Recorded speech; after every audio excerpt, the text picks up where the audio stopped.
এটা বিশ্বনবীর সবচাইতে প্রিয় দোয়া ছিল। নবী যখন তাওয়াফ করতেন, প্রতিটা তাওয়াফে তিনি এই দোয়াটা পড়তেন।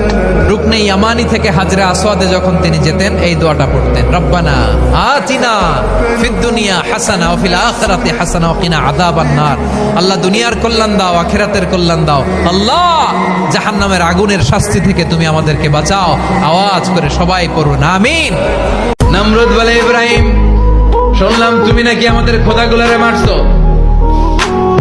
তুমি নাকি কোন আল্লাহর ইবাদত করো, তুমি নাকি কোন নতুন রবের তথ্য নিয়ে আমাদের বাবেল নগরীতে আগমন করেছো।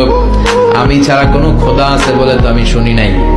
এই বাবেল নগরীতে আমি ছাড়া কোনো খোদা আছে আজকে নতুন শুনলাম। কে তোমার খোদা? কি তার পাওয়া? সেদিন ইব্রাহিম বললেন, রব্বি আল্লাযী ইউহয়ী ওয়া ইউমীত। আমার রব এমন রব যিনি জীবন দেয় আবার মরণও দেয়। নমরুদ বলে, তাই তোমার আল্লাহ জীবন দেয় মরণ দেয়? আনা উহয়ী ওয়া উমীত।